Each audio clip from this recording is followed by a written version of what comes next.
La plus grande tristesse dans la vie de Christophe de Chavannes n'était probablement pas un événement unique, mais une série de blessures émotionnelles accumulées au fil du temps, résultant de pertes personnelles et des pressions d'une vie toujours sous les projecteurs. Né le 23 janvier 1958 à Paris, Christophe grandit dans une famille au riche bagage culturel, avec son père Jean-Louis de Chavannes, célèbre journaliste et écrivain, et sa mère Céline Devailly, artiste peintre.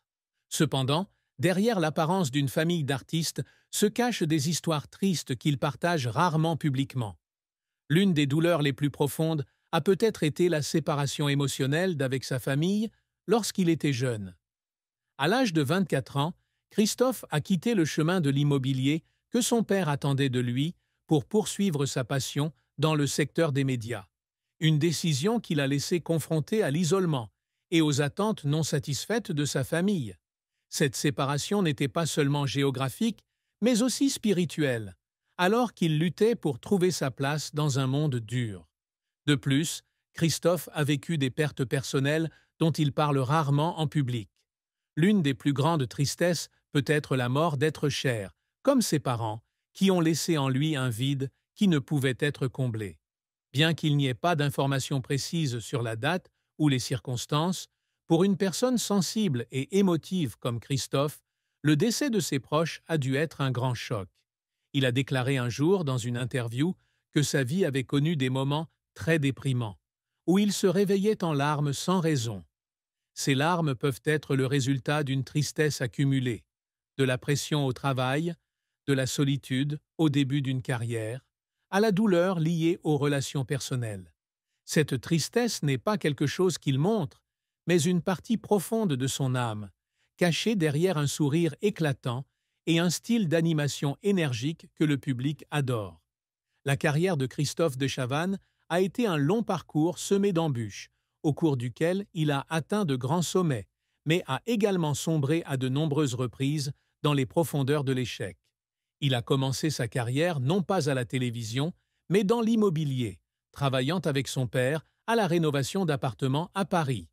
Mais en 1982, à l'âge de 24 ans, il décide d'abandonner cette voie pour se consacrer à sa passion pour les médias. Ses premiers pas se font à Radio 7 et à France Inter, où il perfectionne ses talents oratoires et développe son propre style. En 1983, il fait ses débuts à la télévision en animant Super Défi sur TF1, un jeu télévisé pour adolescents utilisant des consoles de jeux. Bien que l'émission n'ait pas créé un grand buzz, elle lui a servi de tremplin pour entrer dans le monde du divertissement au sens large. Le véritable succès de Christophe arrive en 1985, lorsqu'il anime l'émission C'est encore mieux l'après-midi sur Antenne 2. Avec son style dynamique et convivial et son improvisation habile, il conquiert rapidement le cœur du public. Ce programme a non seulement été un tournant, mais aussi une plateforme pour lui permettre d'affirmer son nom.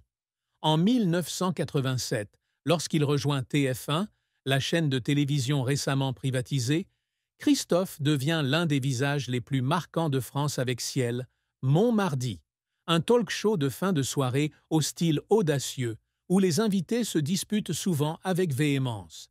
L'émission, comparée aux émissions de Jerry Springer aux États-Unis, a séduit un large public grâce à l'énergie explosive de Christophe et aux situations inattendues à l'antenne. Suite au succès, il lance Coucou, c'est nous de 1992 à 1994, talk show quotidien avant le journal de 20 heures où il collabore avec des noms tels que Patrice Carmouze, Sophie Favier et Pierre Bellemare. C'est à cette époque que Christophe de Chavannes devient une icône de la télévision française. Cependant, sa carrière n'a pas été exempte d'échecs cuisants. En 1994, l'émission Tout le Tout-Team sur TF1, qui devait être un succès en prime time, fut supprimée après seulement 4 semaines, faute d'attirer suffisamment de téléspectateurs. Cette défaite a porté un coup dur à la confiance de Christophe, le forçant à quitter TF1 et à faire face aux vives critiques des médias. Il a dit un jour qu'il y avait des nuits où il était assis seul dans sa chambre, regardant des scénarios rejetés, et se demandant s'il avait encore sa place dans l'industrie. Les larmes qui coulaient à ces moments-là n'étaient pas seulement dues à l'échec, mais aussi à la pression de maintenir une image publique joyeuse alors que son cœur était brisé. Il revient ensuite sur les chaînes publiques comme France 2 avec Télé-Quanon et Duffer dans Les Épinards, mais ne parvient pas à retrouver sa gloire d'antan. Le début des années 2000 est une période où il fait une pause avec la télévision pour se concentrer sur la radio sur RTL et Europe 1, un retour en arrière nécessaire pour se retrouver. Le retour de Christophe, au milieu des années 2000, marque un nouveau chapitre dans sa carrière. Il rejoint en 2003 l'émission Nice People de TF1, une émission de télé-réalité façon Celebrity Big Brother, puis anime La Ferme Célébrité en 2004 et 2005. Hawkins est pour lui un moyen de surmonter ses difficultés. Ses spectacles lui ont donné l'occasion de rétablir son nom, mais pas au même degré que ses précédents sommets. Depuis 2006, il anime La Roue de la Fortune et continue d'apparaître dans des émissions spéciales. Plus récemment, depuis 2022, il est l'invité régulier de Quelle époque sur France 2, mais en février 2025, il est contraint de quitter l'émission après avoir été reconnu coupable de conduite sous l'influence de drogue, un événement qui le laisse en larmes devant le public et marque un nouveau revers dans sa carrière. Ses efforts incessants, depuis la production de l'émission lui-même par l'intermédiaire de sa société Coyote, fondée en 1989, jusqu'à la pression du public, témoignent de sa persévérance, mais sont aussi une source de larmes lorsque les choses ne se passent pas comme prévu. Christophe de Chavannes s'est toujours efforcé de réaliser de grandes choses dans sa carrière et sa vie personnelle, avec le désir de laisser un héritage durable dans l'industrie des médias françaises. Dès le début, il rêvait de devenir un hôte qui non seulement apporterait du rire, mais créerait également des discussions significatives. Avec Ciel, Montmardi, il a voulu briser les barrières traditionnelles de la télévision française en offrant un espace libre où chacun pourrait exprimer ses opinions sans crainte de jugement. L'émission n'a pas seulement été un succès commercial, mais a également marqué un pas en avant dans la façon dont le public percevait les talk-shows, une réussite dont il a toujours été fier. De plus, Christophe aspirait à s'affirmer comme un homme indépendant et fort, surmontant les stéréotypes de genre dans l'industrie de la télévision dans les années 1980 et 1090. À cette époque, les présentatrices étaient souvent jugées sur leur apparence, tandis que les hommes devaient prouver leur capacité par leur sérieux. Christophe a choisi une voie différente, allier intelligence, humour et personnalité pour créer son propre style. Devenir l'un des présentateurs les plus appréciés de France est le résultat de cet effort constant. Il rêvait également d'étendre son influence par la production, la compagnie Coyote devenant l'une des maisons de production les plus importantes, créant des spectacles tels que Âge tendre, la tournée des idoles.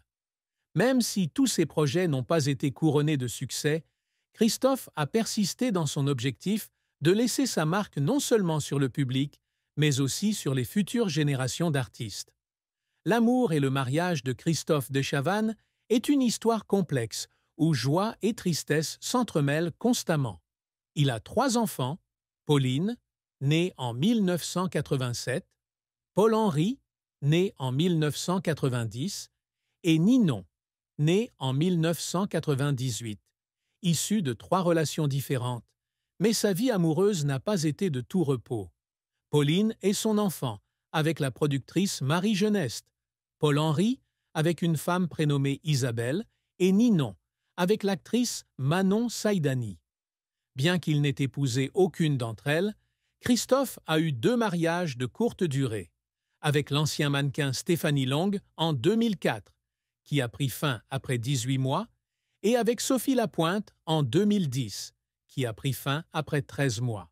Ces mariages furent une source de grande tristesse dans sa vie, car le bonheur initial se transforma rapidement en déception et en souffrance. Christophe a partagé sur le podcast In Power en 2023 qu'il attirait souvent des femmes méchantes.